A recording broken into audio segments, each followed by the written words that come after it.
Senhor presidente, senhoras senadoras, senhores senadores, eu vou dizer algumas poucas palavras, porque, como todos imaginavam, a circunstância no Brasil está se agravando.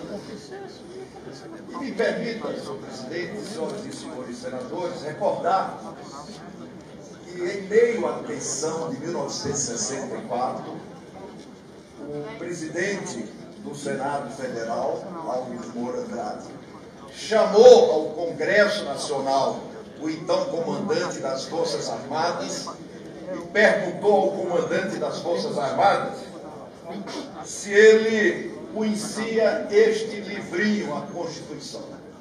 Ele disse: "O senhor conhece esse livrinho, comandante?" O comandante olhou: "Livrinho não, é a Constituição." "O senhor conhece o artigo 142 da Constituição?" Aí o comandante disse assim: "Eu não conheço." Ele abriu a Constituição, e leu o artigo 142. E me permitam fazer uma rápida leitura aqui, senhor presidente, senhoras senadoras e senhores senadores. Artigo 142. As Forças Armadas, constituídas pela Marinha, pelo Exército e pela Aeronáutica, são instituições nacionais permanentes e regulares, organizadas com base na hierarquia e na disciplina, sob a autoridade suprema do Presidente da República, e destinam-se à defesa da pátria, à garantia dos poderes constitucionais e, por iniciativa de qualquer destes, da lei e da ordem. E uma lei complementar regulamenta este comando da Constituição Federal. Eu estou dizendo isso para dizer que é constitucional chamar as Forças Armadas, senador Romero, mas beira a insensatez fazer isso no momento em que o país pega fogo. Beira a irresponsabilidade.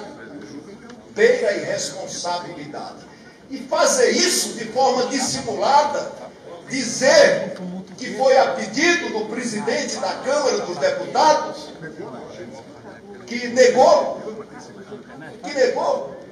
que recusou o papel do Auro de Moura Andrade. Nós estamos aprendendo e não conseguimos, desde Montesquieu, que a democracia tem pesos e contrapesos. E ela precisa ser exercitada e liderada por quem conhece essa correlação, por quem a cada momento faz o diagnóstico, interpreta qual é a saída e constrói um equilíbrio entre as forças vivas da sociedade e os poderes da República. Fazer isso dissimuladamente e atribuir a responsabilidade ao presidente da Câmara dos Deputados é um horror. Se esse governo não se sustenta, é verdade, ou não é, não serão as Forças Armadas que vão sustentar esse governo.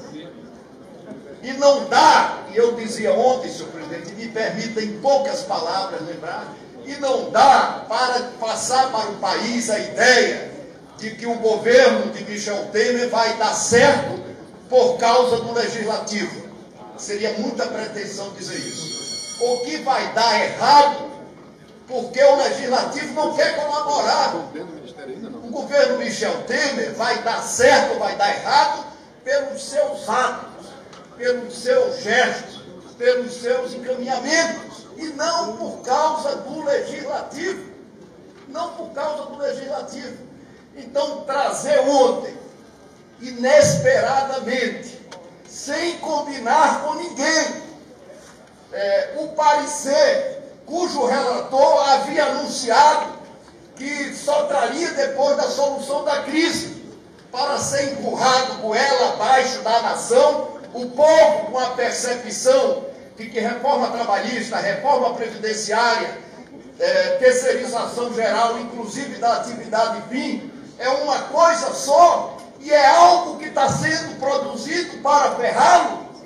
É evidente, senhor presidente, por mais que não queiramos, o peso, o contrapeso do Montesquieu nos obrigava a interpretar isso. Na hora que você impõe uma circunstância cuja correlação da sociedade não aguenta mais, o que é que a população vai fazer? Vai reagir. Vai reagir, e reagiu, e reagirá muito mais nesse período para o qual o presidente da República está chamando o Exército. Eu entendo que o Congresso Nacional e esta casa também tem uma responsabilidade muito grande. A imprensa, senhor presidente e senhores senadores, que por força da tecnologia faz um noticiário muito apressado, estampou das manchetes que eu tinha pedido a renúncia do presidente da República. Eu nunca pedi renúncia do presidente da República. Eu pedi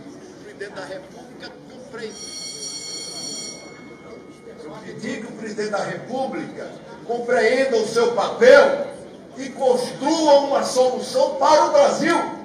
Esta solução está sendo cobrada à política há 3 anos. Há 3 anos. E a política não consegue entregá-la como uma solução institucional. Ninguém vai segurar ninguém. Ninguém vai segurar ninguém.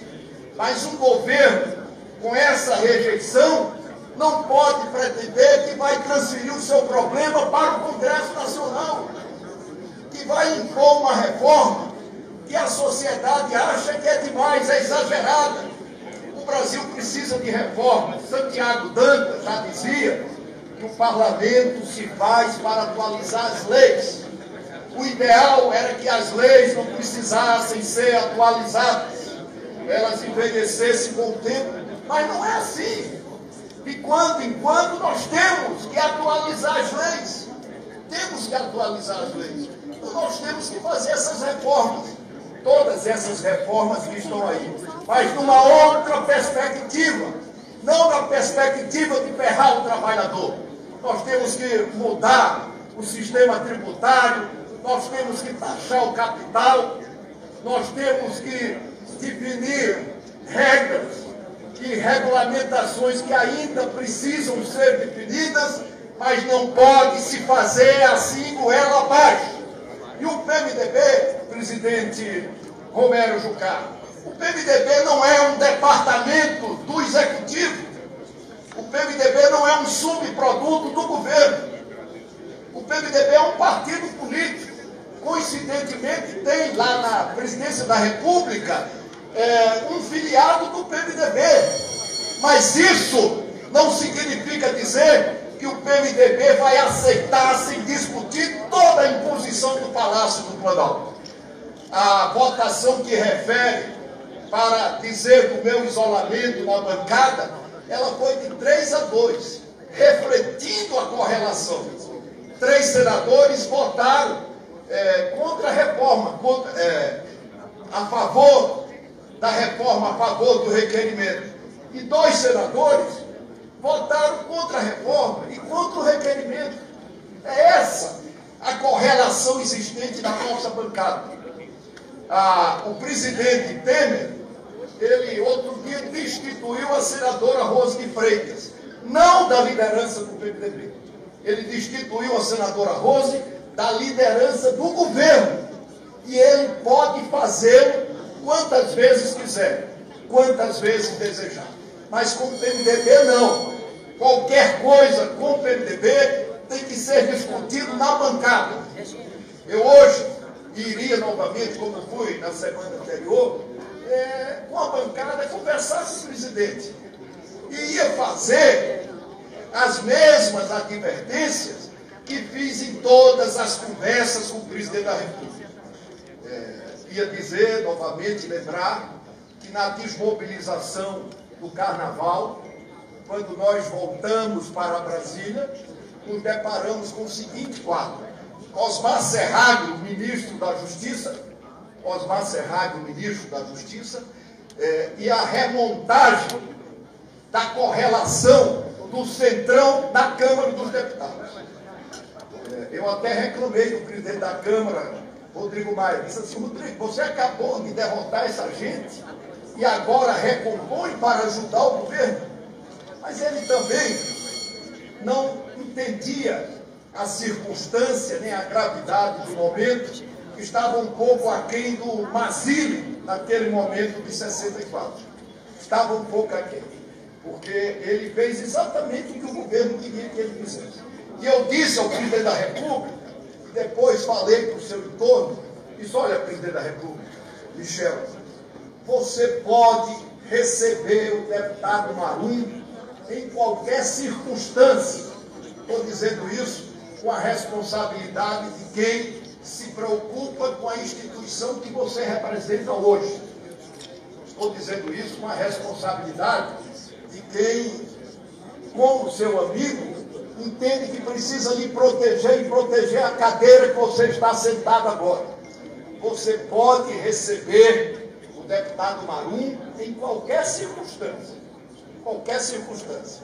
Pode botar o Marum como presidente da Comissão da Previdência, pode botar o Marum, não pode fazer isso, para fazer a sua defesa na Ordem dos Advogados do Brasil.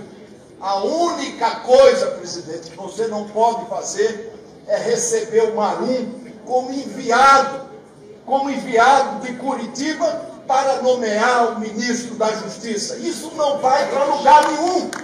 Para lugar nenhum. Isso não vai para lugar nenhum. Porque é inadmissível, senhor presidente, senhores senadores, que um governo chantageado publicamente, que não tem noção do que significa que pode ou não pode fazer, continue a ser pautado por um presidiário, inclusive na nomeação de um ministro da Justiça. Isso não pode acontecer. E nós, para o consenso, precisamos construir caminhos, saídas. Eu não sei se a renúncia do presidente é solução. Nunca defendi renúncia. Renúncia é um gesto unilateral. É ele que tem que decidir o que é que vai fazer. Mas cabe ao Congresso Nacional uma participação responsável, criteriosa na construção de uma solução para o Brasil. É isto que há 3 anos está sendo cobrado de todos nós. E se nós não tivermos condições para entregar essa saída, essa solução, aí com Áureo de Moura Andrade, com Mazili, com o comandante, seja com quem for, eles vão, no esgarçamento da crise, recorrer aos mecanismos que nós aprovamos na nossa Constituição. E o Brasil não pode ficar entregue a essa irresponsabilidade, a essa insensatez. E esse Congresso Nacional não pode ser cúmplice. O Congresso não tem nada a ver com isso. Nós temos aqui, nos limites da Constituição, com responsabilidade, defender os objetivos permanentes do nosso país.